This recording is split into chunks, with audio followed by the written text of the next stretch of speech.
Hello વિદ્યાર્થી મિત્રો, કેમ છો? લાસ્ટ લેક્ચરની અંદર આપણે સોલાર સેલ વિશે ચર્ચા કરી, ફોટોડાયોડ વિશે ચર્ચા કરી.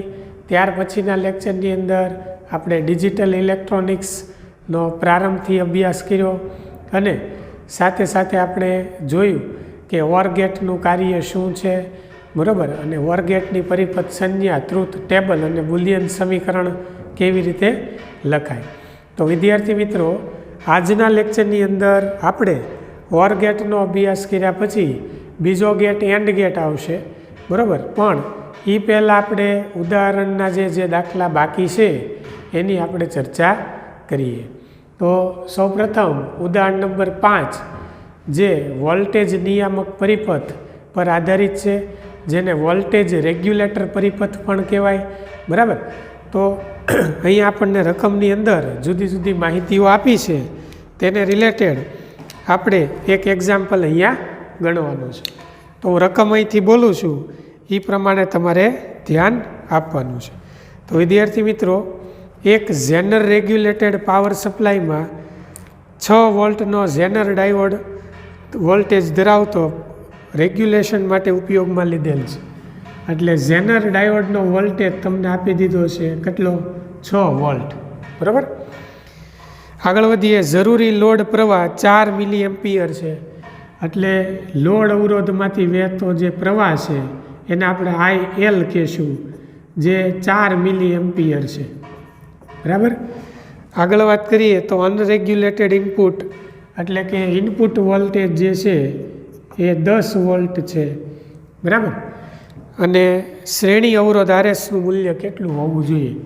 તો આપણે RSનું મૂલ્ય ગણવાનું છે. તો વિદ્યાર્થી મિત્રો, સારા વોલ્ટેજ નિયામક માટે, સારા વોલ્ટેજ નિયામક પરિપથ માટે IZ નું મૂલ્ય, એટલે કે ઝેનર ડાયોડમાંથી વહેતા પ્રવાહનું મૂલ્ય IL કરતાં મોટું હોવું જોઈએ. આ માટે RSનું મૂલ્ય મોટું લેવું પડે. તો વિદ્યાર્થી મિત્રો, આપણે આવા પ્રકારનો પરિપથ અગાઉ ભણી ગયા છીએ, તમે જાણો છો. આ RS છે, બરાબર, આ પોઝિટિવ, આ નેગેટિવ. અહીંયા આપણે એક ઝેનર ડાયોડ મૂકી દઈએ, બરાબર. ચાલો, આ એક પ્રકારનો પરિપથ થઈ ગયો, બરાબર. આમાંથી વહેતો પ્રવાહ એને IZ કહેવાય. કુલ પ્રવાહ છે અને આપણે IS નામ આપીએ, જે આમાંથી વહે છે, બરાબર. અહીંયા આપણે એક લોડ અવરોધ મૂકી દઈએ, એમાંથી વહેતો પ્રવાહ IL કહેવાય, બરાબર. અને આના બે છેડા વચ્ચે આપણને આઉટપુટ વોલ્ટેજ પ્રાપ્ત થાય. તો આ થઈ ગયો ઇનપુટ વોલ્ટેજ. તો વિદ્યાર્થી મિત્રો, IZનું જે મૂલ્ય છે એ IL કરતાં કેવું હોવું જોઈએ? મોટું હોવું જોઈએ. એટલે આમાંથી વહેતો જે પ્રવાહ છે એ મોટો હોવો જોઈએ. અને એના માટે આપણે મોટો પ્રવાહ વહે એ માટે આપણે RSનું જે મૂલ્ય છે એ આપણે કેવું લેવું જોઈએ? વધારે, એટલે કે મોટું લેવું જોઈએ, બરાબર. એટલે મોટું પસંદ કરવું જોઈએ. તો એના માટે ધારો કે આપણને IZ નથી આપેલું, તો ધારો કે IZ = 5IL, એટલે કે જે લોડ પ્રવાહ છે એ લોડ પ્રવાહ આમાંથી વહેતો જે પ્રવાહ છે એની કરતાં આમાંથી વહેતો પ્રવાહ ધારો કે 5 ગણો છે. તો આપણે એવી ધારણા કરી. તો IZ = 5 × IL. IL કેટલું છે? 4 મિલી એમ્પિયર. તો 5 ચોક 20 મિલી એમ્પિયર થશે. તો આપણને IZ મળી ગયું. આ આપણે ધારણા કરી, બરાબર. ધારો કે મોટું હોવું જોઈએ. તો IZ આપણને કેટલું મળ્યું? 20 મિલી એમ્પિયર પ્રાપ્ત થયું, બરાબર. હવે RSના બે છેડા વચ્ચે આપણે વોલ્ટેજ ગણીએ. RSના બે છેડા વચ્ચેનો વોલ્ટેજ, એ વોલ્ટેજ આપણે ગણવો હોય તો એને આપણે શું કહી શકીએ? ડેલ્ટા વી ઓફ એસ, એટલે આરએસના બે છેડા વચ્ચે વહેતો પ્રવાહ. ચાલો, આરએસના બે છેડા વચ્ચેનો વોલ્ટેજ ગણવો હોય તો ઇનપુટ વોલ્ટેજમાંથી મારે આ ઝેનર ડાયોડનો જે વોલ્ટેજ છે એ બાદ કરવો પડે. આમાંથી આને બાદ કરું તો આના વોલ્ટેજ મળી જાય. તો ઇનપુટ વોલ્ટેજમાંથી ઝેનર ડાયોડનો જે વોલ્ટેજ છે એ બાદ કરીએ તો ઇનપુટનો વોલ્ટેજ 10 છે, ઝેનરનો વોલ્ટેજ 4 છે, તો આ આપણને મળી જશે, સોરી, ઝેનરનો વોલ્ટેજ 6 છે, તો આ આપણને પ્રાપ્ત થશે 4 વોલ્ટ. તો આપણને ડેલ્ટા વીએસ મળી ગયું. હવે આરએસ ગણવા માટે આપણી પાસે ડેલ્ટા વીએસ છે પણ આઈએસ નથી, તો આઈએસ ગણી નાખીએ. બરાબર? તો આઈએસ બરાબર, એટલે આરએસમાંથી વહેતો પ્રવાહ IS is equals to IZ plus IL કહેવાય.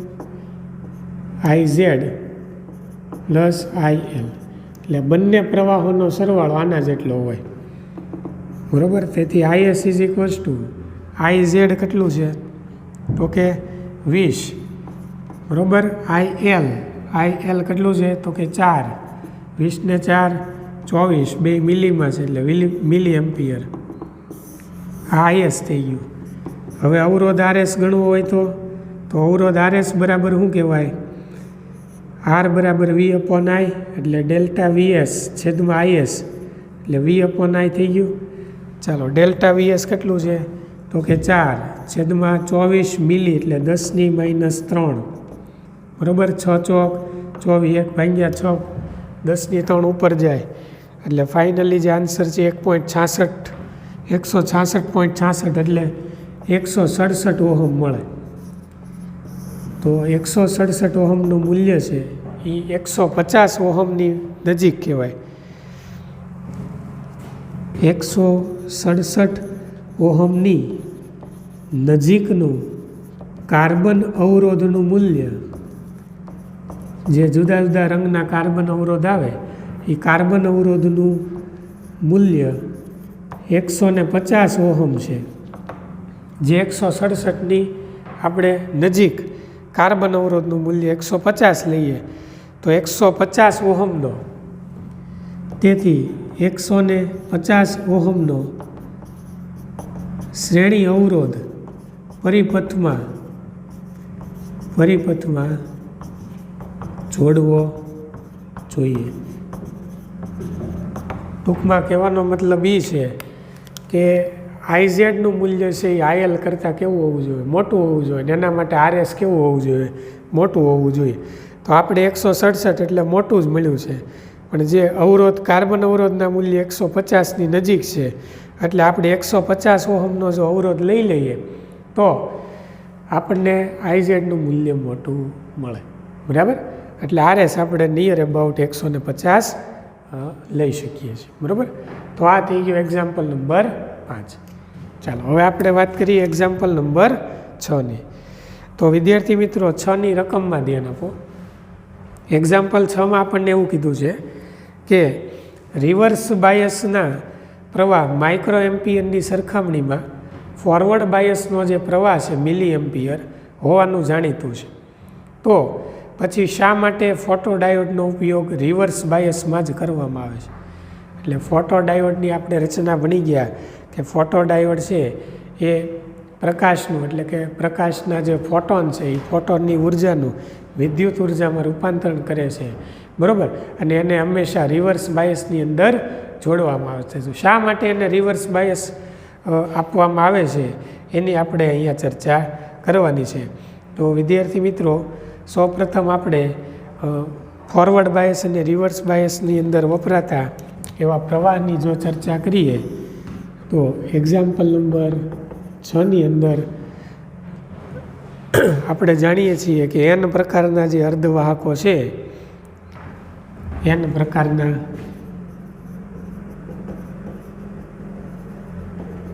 અર્ધવાહકો માટે આપણે NE ગ્રેટર દેન NH લખી શકીએ.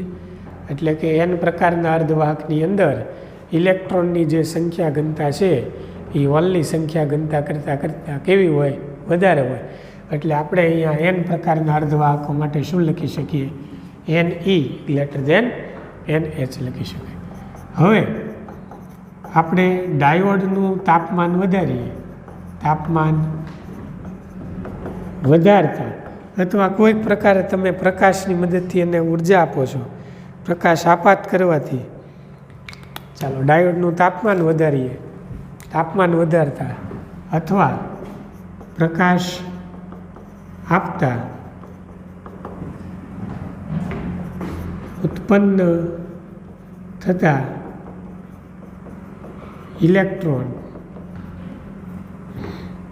ડેલ્ટા Ne અને એ પ્રમાણમાં જે ઉત્પન્ન થતા હોલ છે અને હોલ ડેલ્ટા NH હોય તો ડેલ્ટા Ne બરાબર ડેલ્ટા NH થાય. તો વિદ્યાર્થી મિત્રો, જેટલા આપણે પ્રકાશ આપાત કરીએ, બરાબર, ફોટો ડાયોડ ઉપર, એટલે જેમ તમે વધુ પ્રકાશ આપાત કરો એમ તમને મળતા જે ઇલેક્ટ્રોન છે એ ડેલ્ટા Ne જેટલા ધારો કે મળે છે અને હોલ છે એ ડેલ્ટા NH જેટલા મળતા હોય, તો બેયની સંખ્યા સમાન થાય. કેમ? તો કે જેટલા ઇલેક્ટ્રોન મુક્ત થશે એટલા આપણને પરિણામ સ્વરૂપ હોલ પ્રાપ્ત થશે. એટલે delta Ne is equals two શું લખી શકાય? ડેલ્ટા NH લખી શકીએ. બરાબર. હવે આ બે સમાન છે. Neની સંખ્યા ઓલરેડી NH કરતાં કેવી છે? વધારે છે. કોની અંદર? N પ્રકારના અર્ધવાહકની અંદર. બરાબર. એટલે હવે ડેલ્ટા Ne બાય Ne એટલે કે મેજોરિટી ચાર્જ કેરિયરનો આંશિક ફેરફાર, એટલે એનો આંશિક ફેરફાર એ ડેલ્ટા NH બાય NH એટલે કે માઇનોરિટી ચાર્જ કેરિયરના આંશિક ફેરફારથી ઘણો નાનો હોય છે. ચાલો, અહીંયા આપણે જાણીએ છીએ કે N પ્રકારમાં ઇલેક્ટ્રોનની સંખ્યા વધારે છે, એટલે એને તમે ડેલ્ટા Ne બાય Ne કરો, બરાબર. એટલે પ્રકાશથી ઉત્પન્ન થયેલા ઇલેક્ટ્રોન અને N પ્રકારના અર્ધવાહકની અંદર રહેલા ઇલેક્ટ્રોન, આ બંનેનો તમે ગુણોત્તર કરો તો મેજોરિટી એવા ઇલેક્ટ્રોન ચાર્જ કેરિયરનો આંશિક ફેરફાર એ માઇનોરિટી ચાર્જ કેરિયરના આંશિક ફેરફારથી કેવો હોય? નાનો હોય. એટલે ટૂંકમાં ડેલ્ટા Ne બાય Ne એ નાનું હોય. કેમ? તો કે Ne મોટું છે ને, તો મોટા પદને તમે છેદમાં લખો એટલે એ ઓલરેડી નાનું જ બનવાનું છે, સીધી વસ્તુ છે. બરાબર. એટલે આ જે ગુણોત્તર છે, આંશિક ફેરફાર છે, એ આની કરતાં કેવો છે? નાનો છે. એટલે વધારે સરળતાથી કોને માપી શકાય? તો કે ડેલ્ટા NH બાય NH ને આપણે વધારે સરળતાથી, એટલે હોલનો આંશિક ફેરફાર જે છે એને આપણે સરળતાથી માપી શકીએ છીએ. બરાબર. તેથી ડેલ્ટા NH બાય NH ને વધુ સરળતાથી માપી શકાય છે. તેથી ફોટોડાયોડ ને હંમેશા રિવર્સ બાયસ, એટલે માઇનોરિટી ચાર્જ કેરિયર એની અંદર સરળતાથી માપી શકાય, એટલે હંમેશા ફોટોડાયોડને રિવર્સ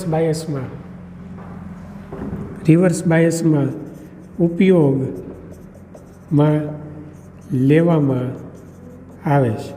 બીજું એનું કોઈ એવું રીઝન નથી. હોલની સંખ્યા ઓલરેડી ઓછી જ હોય એટલે માઇનોરિટી ચાર્જ કેરિયર જે છે એને વધુ સરળતાથી માપી શકાય, એટલે ફોટોડાયોડને હંમેશા રિવર્સ બાયસની અંદર ઉપયોગમાં લેવામાં આવે છે. બરાબર. તો આ એક્ઝામ્પલ 6 થઈ ગયું. તો આની જે થિયરી છે એ તમારે NCERT બુક મુજબ લખવાની છે. અહીંયા મેં શોર્ટમાં તમને સમજાવ્યું છે, તમારે NCERT બુક મુજબ લખવાનું છે. ચાલો, હવે આપણે વાત કરીએ એક્ઝામ્પલ નંબર 7ની.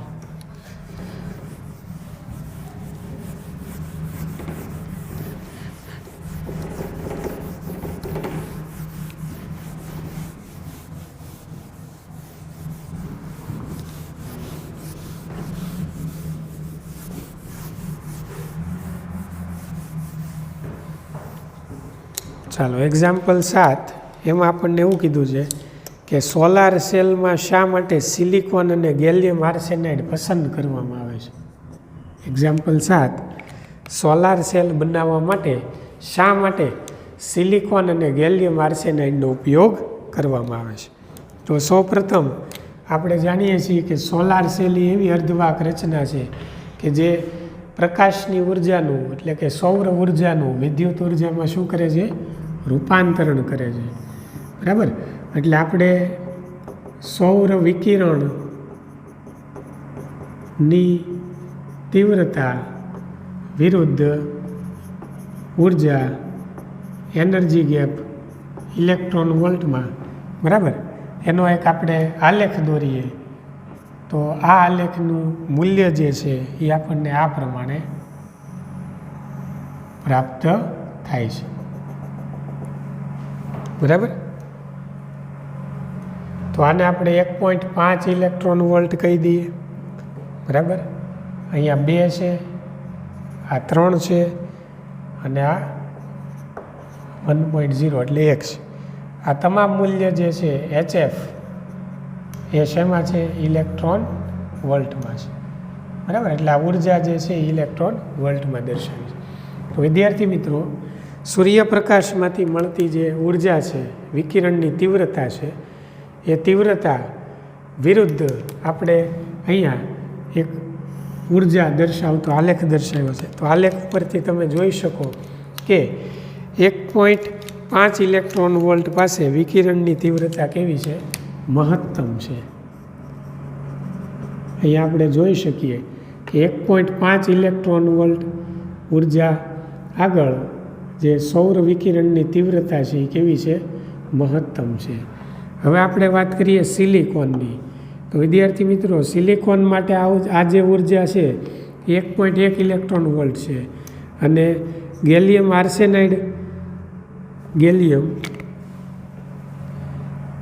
આર્સેનાઇડની જો વાત કરીએ આપણે, બરાબર, તો એના માટે ઉર્જા 1.53 ઇલેક્ટ્રોન વોલ્ટ છે. એટલે આ બંને માટે જો આપણે વાત કરીએ તો એની ઉર્જા 1.5 અથવા 1.5 કરતાં કેવી છે, ઓછી છે. તો આ સંજોગોની અંદર આપણે સૌર વિકિરણની જે તીવ્રતા છે એનો વધુમાં વધુ ઉપયોગ કરી શકીએ છીએ. બરાબર, એટલે સોલાર સેલ તરીકે સિલિકોન અને ગેલિયમ આર્સેનાઇડને વધારે પસંદ કરવામાં આવે છે. એમાં પણ સિલિકોન કરતાં ગેલિયમ આર્સેનાઇડની જે ઉર્જા છે 1.53 ઇલેક્ટ્રોન વોલ્ટ છે, બેન્ડ ગેપ ઉર્જા, બરાબર, 1.53 ઇલેક્ટ્રોન વોલ્ટ. એટલે ગેલિયમ આર્સેનાઇડથી આપણે જો સોલાર સેલ બનાવીએ તો આપણને વધારેમાં વધારે પ્રકાશ ઉર્જાનું વિદ્યુત ઉર્જામાં શું મળે, રૂપાંતરણ મળે. બરાબર, તો વિદ્યાર્થી મિત્રો, સોલાર સેલમાં વિદ્યુત ઉર્જા મેળવવા માટે હંમેશા HFનું જે મૂલ્ય છે, બરાબર, એ EG કરતાં વધારે હોવું જોઈએ. જો સૂર્ય ઉર્જાનું એટલે કે પ્રકાશ ઉર્જાનું આપણે શેમાં રૂપાંતર કરવું છે, વિદ્યુત ઉર્જામાં, એના માટે જરૂરી શરત શું છે, HF ગ્રેટર દેન EG. બરાબર, એટલે એનર્જી ગેપ જે આ ઉર્જા છે એનર્જી ગેપ કરતાં વધારે હોવી જોઈએ. તો આ કિસ્સામાં તમે જોઈ શકો 1.53 ગેલિયમ આર્સેનાઇડમાં, એના માટે લગભગ સમાન જેવી છે. એટલે આ કિસ્સાની અંદર આપણને વધુમાં વધુ તીવ્રતા મહત્તમ પ્રાપ્ત થાય છે. એટલા માટે સોલાર સેલ બનાવવા માટે ગેલિયમ આર્સેનાઇડનો ઉપયોગ કરવામાં આવે છે, જે સિલિકોન કરતાં પણ વધારે સારું છે. બરાબર, ચાલો વધારે આગળ ચર્ચા કરીએ. બરાબર, તો શું આપણે જો આપણે કેડમિયમ સલ્ફાઇડ કે કેડમિયમ સેલેનાઇડનો ઉપયોગ કરીએ, બરાબર, કેડમિયમ સલ્ફાઇડ અથવા કેડમિયમ સેલેનાઇડનો જો ઉપયોગ કરીએ સોલાર સેલ બનાવવા માટે, તો એના માટે એ જે ઉર્જા છે એ 2.4 ઇલેક્ટ્રોન વોલ્ટ છે. એટલે આના કરતાં પણ વધારે, આ બેયની વચ્ચે છે 2.4 ઇલેક્ટ્રોન વોલ્ટ. બરાબર, તો આવા પદાર્થનો ઉપયોગ કરીએ તો સૂર્ય ઉર્જાની ઊંચી ઉર્જા ધરાવતા ભાગનો જ આપણે ઉપયોગ કરીએ છીએ. એટલે જેમાંથી આપણને વધારે ઉર્જા પ્રાપ્ત થાય છે એનો જ આપણે ઉપયોગ કરી શકીએ, સૂર્ય ઉર્જાનો. બરાબર, અને ઉર્જાનો જે નોંધપાત્ર ભાગ છે એનો એ આપણે ઉપયોગમાં લઈ શકતા નથી. એટલે સૂર્યમાંથી મળતી જે ઉર્જા છે એનો જે ઊંચી ઉર્જા ધરાવતો ભાગ છે એનો જ આપણે ઉપયોગ કરી શકીએ. બાકીનો જે નોંધપાત્ર ભાગ છે એનો ઉપયોગ કરી શકતા નથી. એટલે કેડમિયમ સલ્ફાઇડ અને કેડમિયમ સેલેનાઇડનો ઉપયોગ સોલાર સેલ બનાવવામાં થતો નથી. બરાબર. પછી આપણે નીચી ઉર્જા ધરાવતું એક ઉદાહરણ લઈએ, એટલે કે 1.5 એક કરતાંય ઓછી ઉર્જા હોય એવું. દાખલા તરીકે લેડ સલ્ફાઇડ પીબીએસનું જો ઉદાહરણ લઈએ તો એના માટે એનર્જી ગેપનું જે મૂલ્ય છે બરાબર એ 0.4 છે. તો 0.4 ઇલેક્ટ્રોન વોલ્ટ છે.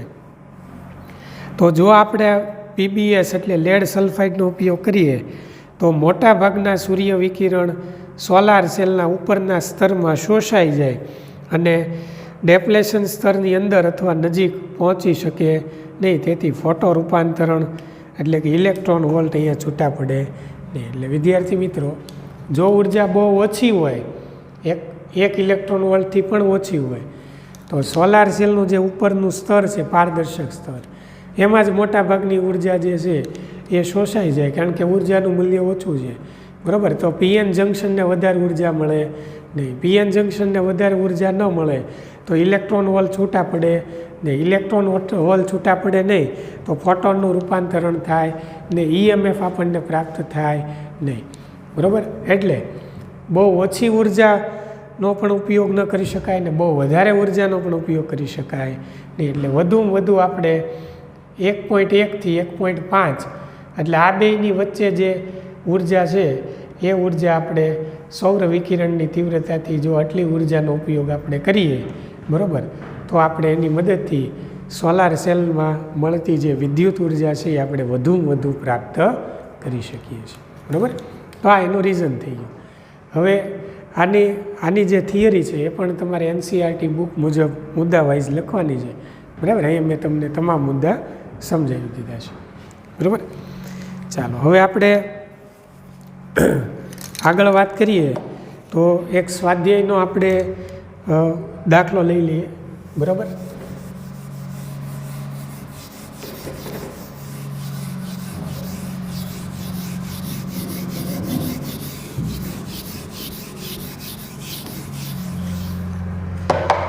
ચાલો સ્વાધ્યાયનો 14.7 આપણે લઈ લઈએ. સ્વાધ્યાય દાખલા નંબર 14.7 એક જ દાખલો આપણે બાકી છે તો એ આપણે જોઈએ. એની અંદર 2.8 ઇલેક્ટ્રોન વોલ્ટની બેન્ડ ગેપ ધરાવતા સેમિકન્ડક્ટરમાંથી પીએન ફોટો ડાયોડ એટલે પીએન જંક્શન ડાયોડ બનાવવામાં આવે છે. શું તે એટલે ફોટો ડાયોડ બનાવવામાં આવે છે તો શું તે 6000 નેનોમીટરની તરંગ લંબાઈનો પરખ એટલે એને ડિટેક્ટ કરી શકશે?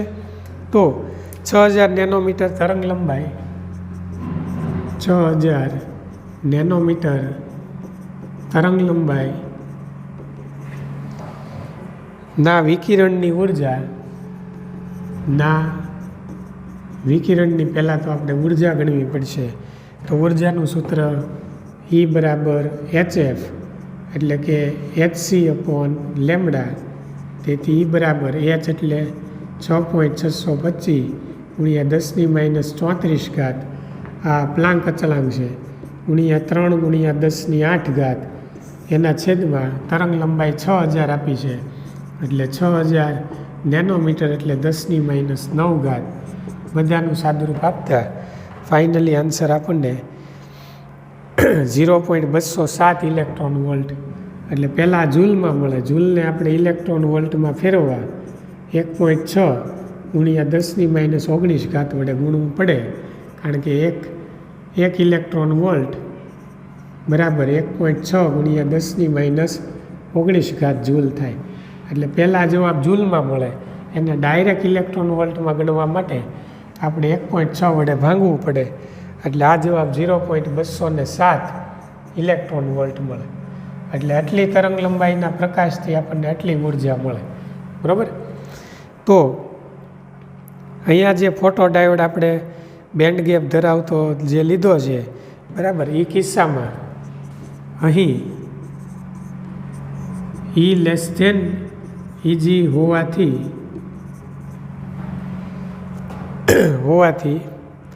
આ તરંગ લંબાઈની આ તરંગ લંબાઈ ની પરખ થઈ શકશે નહીં, બરાબર. અને પરખ કરવા માટે વિકિરણની તરંગ લંબાઈની પરખ કરવા માટે E ગ્રેટર દેન EG એટલે કે HF ગ્રેટર દેન EG હોવું જોઈએ. તો વિદ્યાર્થી મિત્રો, અહીંયા જે આપણને ઈનું જે મૂલ્ય છે એનર્જી ગેપથી ઓછું આપેલું છે. અહીંયા એનર્જી ગેપનું મૂલ્ય 2.8 ઇલેક્ટ્રોન વોલ્ટ આપી દીધું છે. તો અહીં તમે જોઈ શકો આ ઈનું મૂલ્ય EGથી ઓછું છે, એટલે આવી જે 6000 નેનોમીટરની તરંગ લંબાઈ છે એની પરખ થઈ શકે નહીં. જો EG કરતાં આ મૂલ્ય મોટું મળ્યું હોત, એટલે E ગ્રેટર દેન EG હોત, તો એ તરંગ લંબાઈની પરખ થઈ શકી હોત, બરાબર. તો આ થઈ ગયો સ્વાધ્યાયનો 7મો દાખલો. અહીં સ્વાધ્યાયના જે 7 દાખલા, 6 દાખલાની અગાઉ ચર્ચા કરી, 7મો દાખલો એ પૂર્ણ, એટલે આખો સ્વાધ્યાય પૂર્ણ થાય છે. હવે આપણે એક ઉદાહરણનું એક્ઝામ્પલ જોઈએ, બરાબર. જે આપણે ગઈકાલના લેક્ચરની અંદર ઓર ગેટની જે ચર્ચા કરી, એ ઓર ગેટની અંદર આપણે જે એનું કાર્ય જોયું, બરાબર. y બરાબર a ઓર b અને એનું બુલિયન સમીકરણ y બરાબર a ઓર b પણ લખી શકાય. તો એ મુજબ આપણે બે ઇનપુટ તરંગો તમને રકમની અંદર આપેલા છે, તો એ પ્રમાણે આપણે આઉટપુટ જે છે એ કેવી રીતે મેળવવું એની આપણે ચર્ચા કરીએ.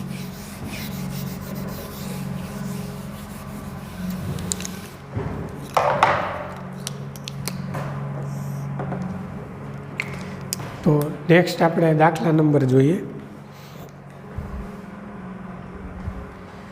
તો વિદ્યાર્થી મિત્રો, દાખલા નંબર 8 વિશે આપણે ચર્ચા કરીએ. દાખલા નંબર 8, તો એની રકમમાં ધ્યાન આપો. આકૃતિમાં તમને ઇનપુટ A અને ઇનપુટ B માટે મળતા ઓર ગેટના આઉટપુટ તરંગની વાયની સત્યતા ચકાસો, એટલે આઉટપુટ મેળવો. ટૂંકમાં બે ઇનપુટ આપ્યા છે આ પ્રમાણે. ચાલો આ પ્રમાણે દોરજો,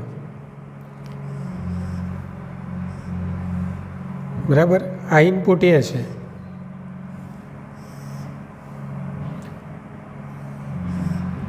આને આપણે કહીશું ઇનપુટ A.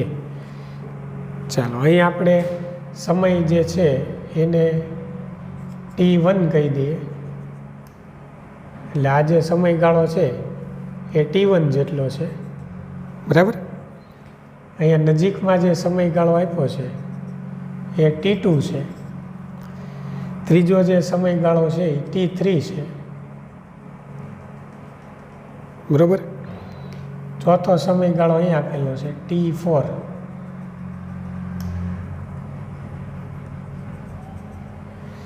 પાંચમો સમયગાળો એને આપણે T5 કહીએ, એટલે તમને ડિજિટલ તરંગ દર્શાવેલું છે જુદા જુદા સમયની અંદર, એની અંદર થતો ફેરફાર. આ ઇનપુટ A છે. હવે આ જ રીતે ઇનપુટ આપણે B મેળવવાનું છે, બરાબર. તો T2 સુધી 0 છે, અહીંયા સુધી 0 છે. T4 સુધી 1 છે, T4 સુધી 1 છે. ત્યારબાદ T6 સુધી 0 છે, T6 સુધી 0 છે, અને વળી પાછું 1 થઈ અને 0 થાય છે, બરાબર. તો ચાલો આનું આપણે આઉટપુટ મેળવીએ. એટલે આને આપણે કહીશું આઉટપુટ વાય. આઉટપુટ એને આપણે વાય કહીશું. તો વિદ્યાર્થી મિત્રો, આપણે કઈ પ્રક્રિયા કરીએ છીએ ઓર ગેટ માટે? વાય બરાબર A ઓર B, બરાબર. આ ઓર ગેટનું ઉદાહરણ છે, ઉદાહરણ નંબર 8 ઓર ગેટ માટે. તો A ઓર B પ્રક્રિયા કરવાની.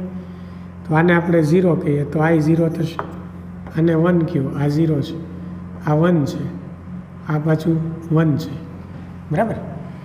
અહીંયા પાછું 0 છે તો અહીંયા આપણે 1 લેશું. અહીંયા 0 છે તો આ 1, આ 1, આ 0, આ 1, આ 0, આ પાછું 0 તો આ 1. બરાબર. તો ટોટલ આપણે સમયગાળો અહીંયા નોંધતા જઈએ. બરાબર. સમયગાળો t<t1, t1 થી t2, t2 થી t3, t3 થી t4, t4 થી t5 અને t થી t6 આ રીતે સમય છે. બરાબર. તો પહેલાં ઇનપુટ જે છે એ અહીંયા આપણે અહીંયા લઈશું input A, input B, output Y, y બરાબર A or B. બરાબર.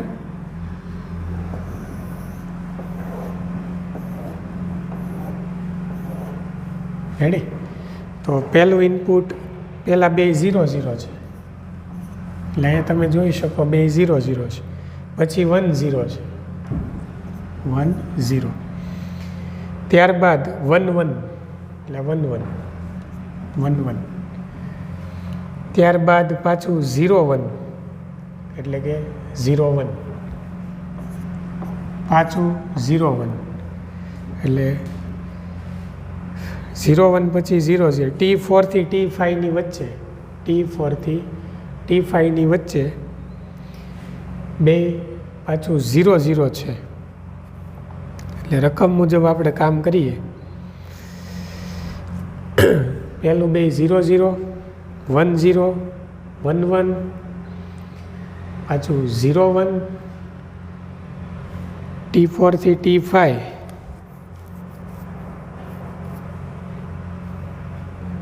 એમાં બે 0 0 છે.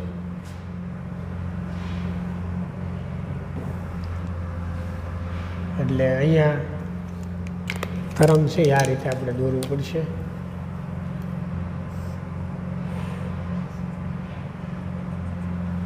બરાબર. અલગ અલગ આપેલું છે 0 0.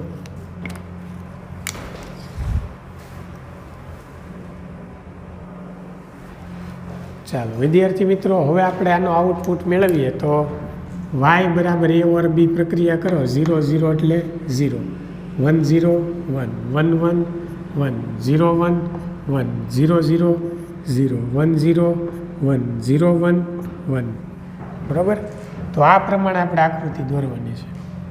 તો અહીં આપણે આકૃતિ દોરશું તો એ આપણને આ રીતે મળશે.